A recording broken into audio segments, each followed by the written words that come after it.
course, all three of these are fairly easy to shoot well.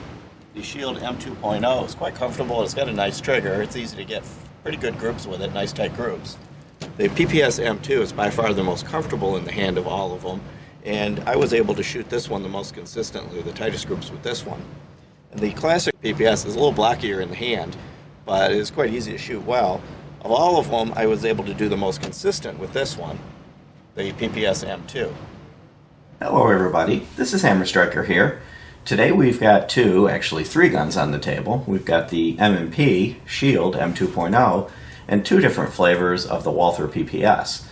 And we're going to kind of go through the differences and similarities between the two and our impressions on what makes them different and what might be nicer about one than the other. One thing that'll probably come up is, why don't we have an original M&P Shield? Well, we don't have one. That's the first reason, probably the simplest reason. But also, both of us hated the trigger on the original M&P Shield. And we tried a couple different versions of it, rentals and friends. And overall, we really just couldn't stand the trigger. So if we had one on the table, it would definitely have come in dead last. However, the Shield 2.0 is a major improvement in the trigger and actually has quite a nice trigger. So at that point, it does make it a fair comparison to both of the two PPSs.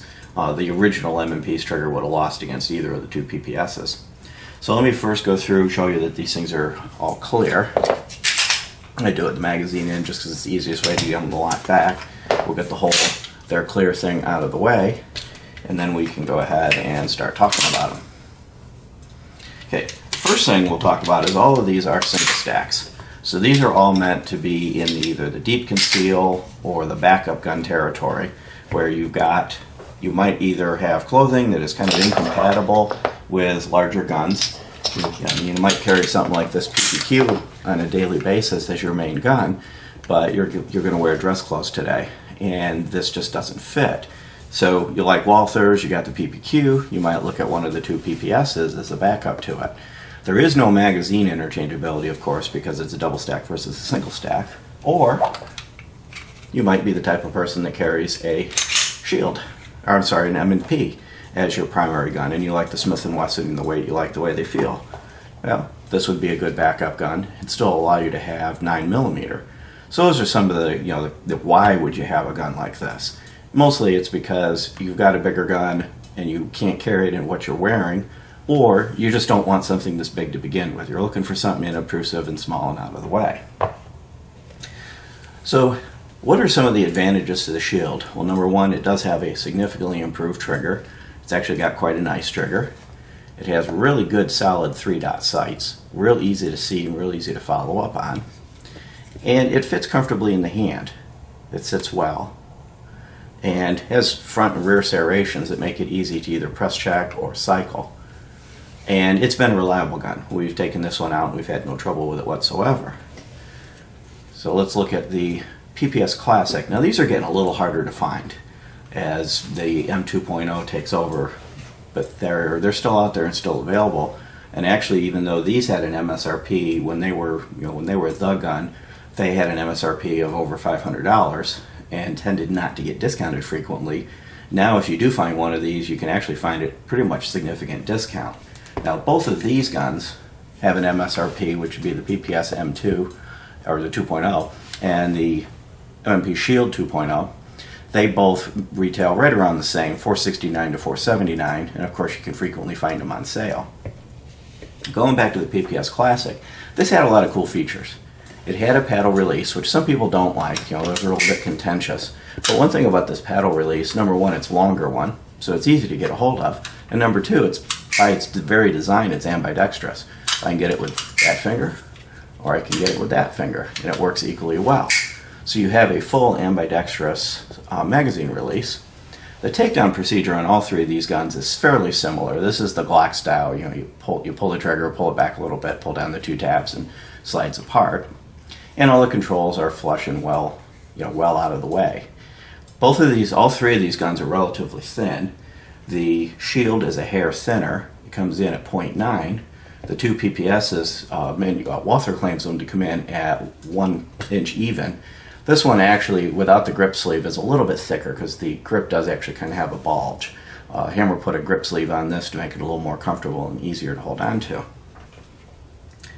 The PPS Classic does have one advantage that the other two guns don't, and that's the interchangeable back straps. And that allows you to customize it to fit your hand. The lack of that is what triggered this whole grip on the PPS M2, and if Hammer was going to carry this a whole lot, it probably would end up with a grip sleeve on it as well. But this one you can actually interchange the back strap right from the factory to customize a little bit. If we talk about capacity, the Shield holds either 7 or 8 flush mount magazine or a pinky extender magazine. I'll pop that in so you can see what it looks like. There's the pinky extender magazine. With the pinky extender magazine, you get just under a 3-finger grip. Enough of a 3-finger that you can actually hold it with the full 3 fingers, a little bit of hanging off the bottom, but it's basically a 3-finger grip. And with the flush mount magazine, you know, your classic 2-finger grip that you find in this category of gun. Both of the Walthers have 3 choices in magazines. The 6-round, which is flush what you see here, and it's a 2-finger grip. But what this does is it makes the grip height on this 0.1 inches shorter than the M&P. And the advantage there is, you know, when you're concealed carrying a gun, in most cases, the grip is the hard part to hide. This sticks out behind your shirt or wherever it is you put it. That little bit shorter grip gives you an advantage. Then you have a 7-round magazine with a pinky extender, which now puts you into that just under 3-finger grip, just like the Shield. And then you have an 8-round magazine with an extra long pinky extender, and it molds in nicely. All 3 of these guns, their extenders work well, and what I mean by that is they blend well into the grip and actually extend the grip to make it feel like you've actually got a bigger gun in your hand than you do, without pinching or, you know, kind of having shelf type things like some of them do. So that all 3 of these guns have done that pretty well. If we talk about the PPS, the 2.0, it also has a 6-round magazine. It has the classic button style magazine release. And the magazines are a little different. So they're not compatible. You can't use the classic magazines in the new one or vice versa. That's a disadvantage if you already have one of the PPSs and you were looking to get another one, either, you know, as a backup or, you know, to carry 2 guns. You probably want to get the same one you've got for magazine interchangeability. This also comes with a 7-round magazine, which shares the contour, if I put it in correctly, which shares the contour and gives you that 3-finger grip. And of course you got the 8-round magazine, which gives you that full-size grip. Now one thing I'll note is the classic PPS is the only one that has an ambidextrous magazine release, and the only one that you can, because this one is, you know, the paddle style. The other 2 have it on one side and it's not reversible. Another big difference with the Classic is you'll see that neither the 2.0 Shield or the version 2 of the PPS have a Picatinny rail, and the Classic has a single slot rail. I'm not sure why Walther did that, why when they went to the 2.0 of the PPS, why they lost the rail. That's kind of a significant drop if you wanted to put a laser or a light or some other type of fixture on it. Now, of course, there's all sorts of trigger guard lasers and lights that you can put on any of these guns, but that was a feature that, you know, the other one had that they should have retained. Now, from a diversity perspective, the classic PPS comes in 9 and 40, and that's it. What you see is what you get. It's either this in 9 or this in 40.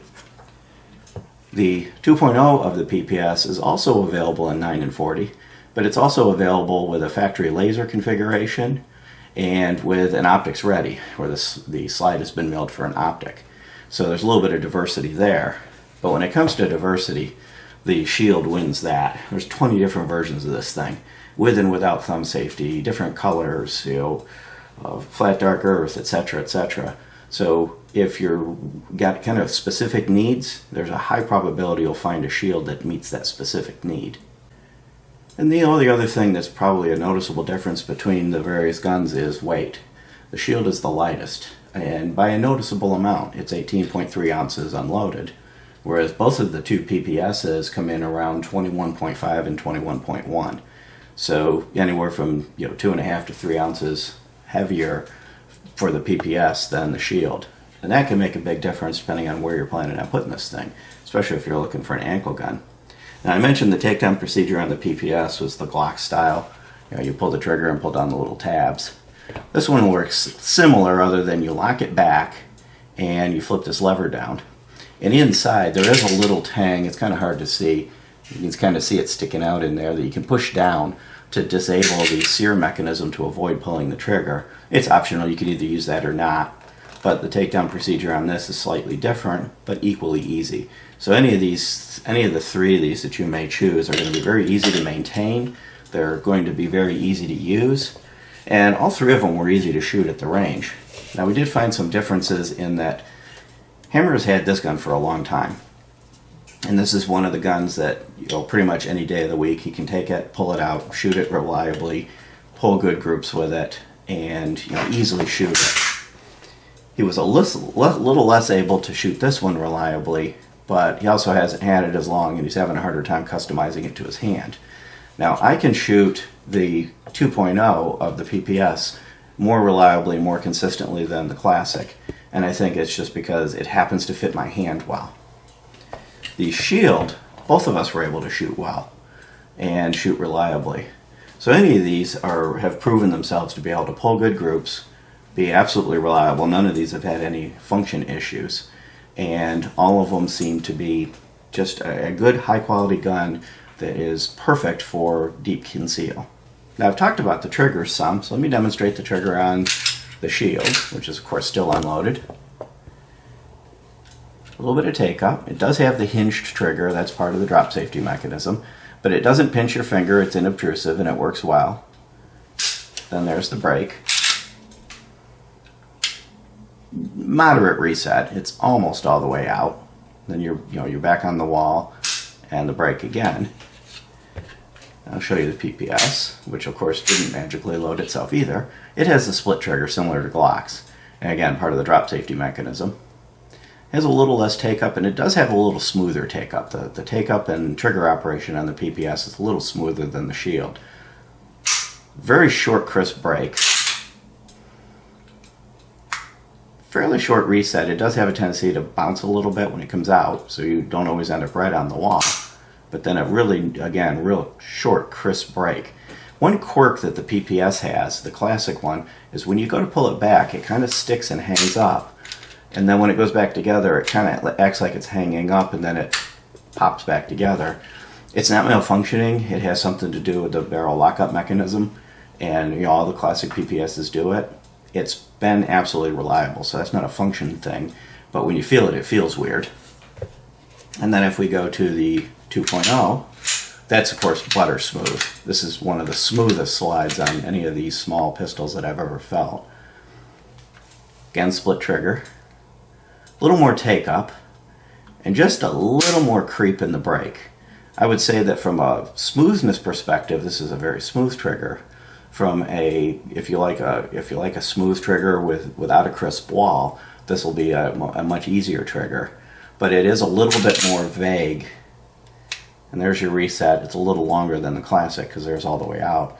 And again, nice smooth take up, a little bit of creep, and then the wall. So going between the two, that can be a noticeable difference between the two PPSs. You've got a little bit of creep, and you got very crisp. And then the Shield is a little bit crisper than the PPS Classic, much crisper than the newer PPS. So overall, you probably wouldn't be able to tell the difference from the triggers if you handled this one today and then handled the next one tomorrow. You wouldn't notice the difference.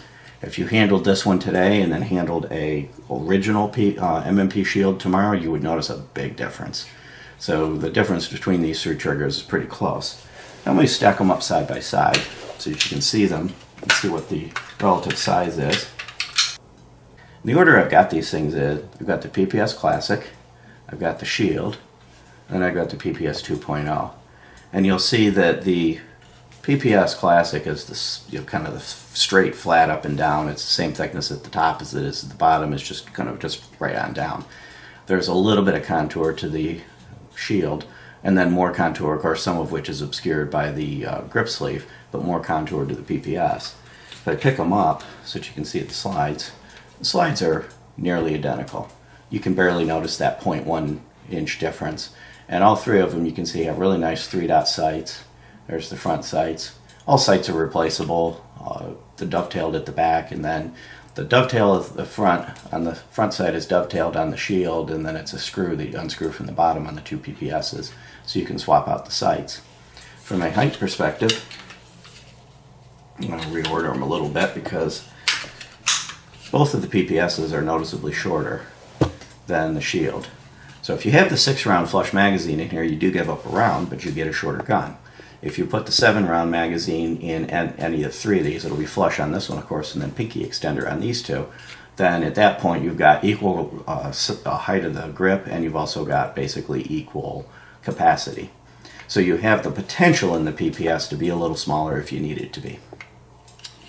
And then from a length perspective, you'll see that the 2 PPSs are roughly the same, and the shield is just a hair shorter, as mentioned by the barrels. So the barrel in the shield is 3.1, the barrel on the PPSs is 3.2.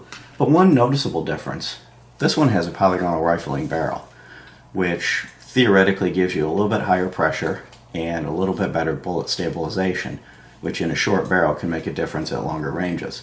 That may or may not be significant at the ranges that you're likely to shoot these. These are self-defense range guns, 15 yards, 20 yards max is the design range.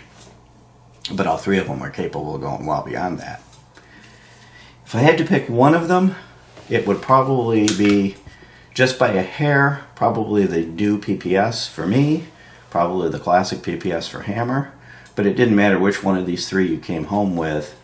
Any of them are going to be reliable, they're going to serve you well, and you will have made a good choice. It's really just going to come down to what feels best in your hand and which one kind of just suits your desires. Beyond that, if you like our videos, please give us a thumbs up, share, subscribe. Don't forget to check us out on Facebook. And don't forget, if you've subscribed, to click that little bell icon to be notified when we publish a new video. Thank you.